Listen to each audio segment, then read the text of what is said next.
New this morning, as the Winter Olympics get underway in South Korea, we're learning more about one of the most popular sports, curling. 10 News reporter Erin Brookshire got on the ice to learn how it's done. So Erin, how'd it go for you? Well, I can tell you all, it's a sport that is much harder than it looks. Curling's only been a part of the Olympics for about 20 years, but has become extremely popular in the U.S., especially over the past few years. With no curling club in Roanoke yet, we headed to Richmond for a lesson on the sport. Invented in Scotland more than 500 years ago, curling has recently become a part of the Winter Olympic Games that people just can't get enough of.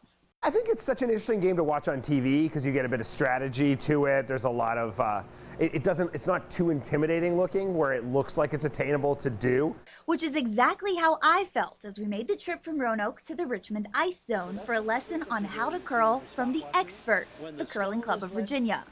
But as the team started prepping the ice, spraying tiny water droplets on the surface to keep it from being so slick, I realized I may be overestimating my abilities. To be able to play is pretty easy. To be able to play well is pretty hard. It's basically just a lunge. Like all we're really going to do is you're going to push off with your right leg in the hack and slide out forward like that. So I lined up on the hack, which looks a lot like the starting blocks for a track race, and gave it a try.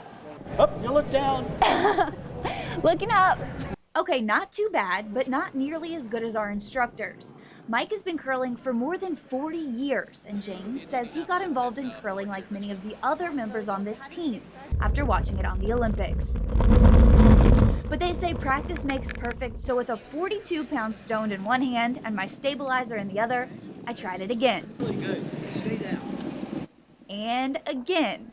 Your head's not up. And again, this time letting go of the stone and pushing it towards the other end of the rink. And that's the goal here, ending the round with your team's stone closest to the center of the bullseye. It's a challenge that's already difficult, but would be nearly impossible without help from the sweepers. Those are the people that feverishly polish the ice, helping the stone travel further to just the right spot. Getting out of breath is actually a lot of exercise. And while it is a good workout, members of the team in Richmond see it as more than just exercise. So it's just fun. Like you just go, it's social. Like afterwards we go out and we, all have dinner or drinks together. That's a tradition we, picked up and started here. All right, so right now the curling club in Richmond is the closest to our area, but another club in Roanoke is in the early stages. So if you're interested in getting involved, we've posted details about that to our website. Were you sore the next day? I was. It was actually a lot of exercise. When you see it on TV, it looks so easy, but walking on the ice, trying not to fall, there's a lot that goes into it. That crouching down would get me. Yes, definitely. And I was left-handed too, so I had to learn differently than everyone else because you have to push off your left foot. So it was a lot of fun though. You made it look easy. And keep your head up. Yeah. Thanks, Erin.